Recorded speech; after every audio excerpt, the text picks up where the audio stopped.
Hello friends, வணக்கம். Welcome back to my channel. இன்றைக்கி நம்ம ஒரு டேஸ்டியான அவல் கேசரி வெல்லம் வச்சு எப்படி செய்கிறதுன்னு பார்க்கலாம். அவல் கேசரி பண்ணுறதுக்கு நான் ஒரு கப் அவல் எடுத்திருக்கேன். இதை குறைவான தீயில் வச்சுட்டு ஒரு 2 நிமிஷம் நம்ம வறுத்துக்கலாம். அவல் நல்லா வாசம் வர்ற வரைக்கும் வறுத்தா போதும், ரொம்ப நேரம் வறுக்க தேவையில்லை. இப்போ அவல் நல்லா சூடாகி வாசமாக இருக்குது.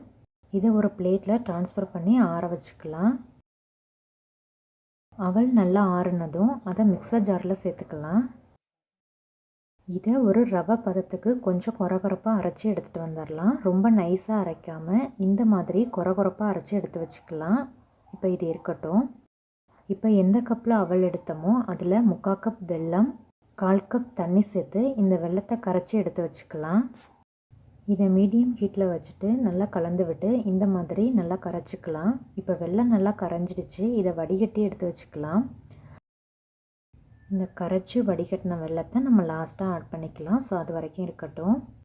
இப்போ கேசரி பண்ணுறதுக்கு தண்ணியை சூடு பண்ணி எடுத்து வச்சுக்கலாம். ஸோ எந்த கப்பில் நீங்கள் அவல் எடுத்தீங்களோ அதே கப்பில் ஒரு 2.25 கப்புக்கு தண்ணி மெஷர் பண்ணி தண்ணியை சூடு பண்ணிக்கலாம். ஸோ மீடியம் ஹீட்டில் வச்சுட்டு இதை ஹீட் பண்ணிக்கலாம்.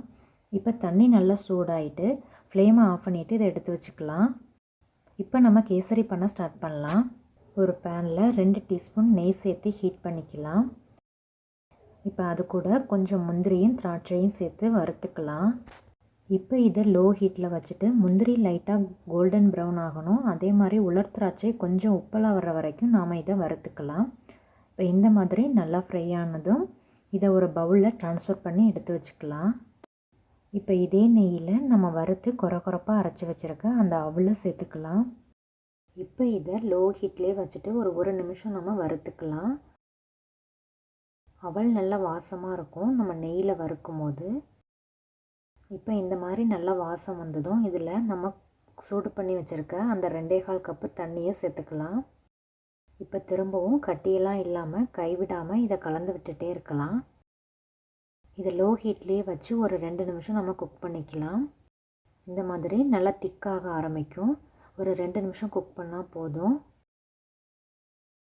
இப்போ அவல் நல்லா குக்காகி இந்த மாதிரி நல்லா திக்காயிட்டு இப்போ இதில் நம்ம கரைச்சி வடிகட்டி எடுத்து வச்சுருக்க அந்த வெல்லத்தை சேர்த்துக்கலாம்.